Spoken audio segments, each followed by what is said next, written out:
Cross sa possum. So, ang owner naman ginag-istorya. Ang owner na nagsasabi guys, sila ano, wala mo salisihan sa breeding bird, wala, swapping si itlog.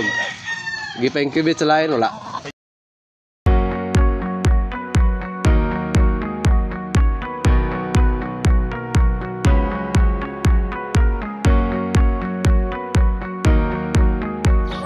So, ito po yung result ng ano, possum. What's the part? Possum yung Possum sweater ang mama. Possum sweater po yung mama at saka ano? Pumpkin sweater yung papa, pero nagto-throwback ng ano, parang Thompson White ito, white Kelso ganyan. Yan ang kagandahan sa breeding. So nag-ano siya. May mga unexpected na lilitaw. Ano?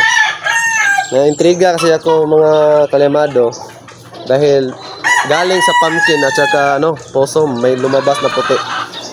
Ano? Possum o pumpkin, mo na ni gawas. Lo, unique no? Saan broadcast mo? Ha? Broadcast mo ni? Tanawon lagi. Ipait mo? Dili. Hindi interesado. Unique ka, ligali. Gula ba? Mga throwback ka? Wa ko pinagiko boy. Boss, throwback siya sa ano, sa pumpkin o possum. Na siya ikuan. May blood siya na ano po. Possum at saka so to, Pumpkin sweater. parang si Biboy nag ano pre, nag-throw pumpkin sweater niya plus possum. Grabe no?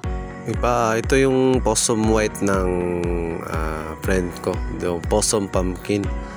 So yung parents nito is pumpkin sweater at saka possum sweater, pero walang lahing puti.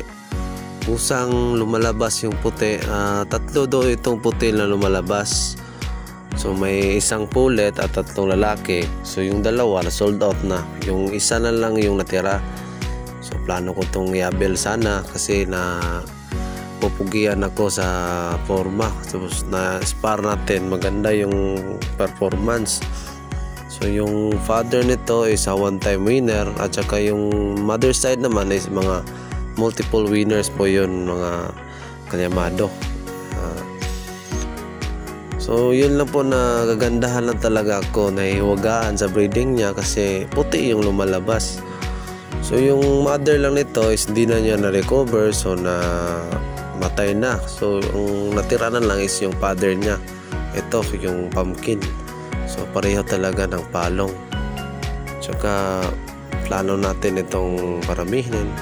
Baka ma-favor tayo sa ating kaibigan ito kasi only one na lang talaga yung natira kasi sold out na talaga yung mga ganitong kulay niya.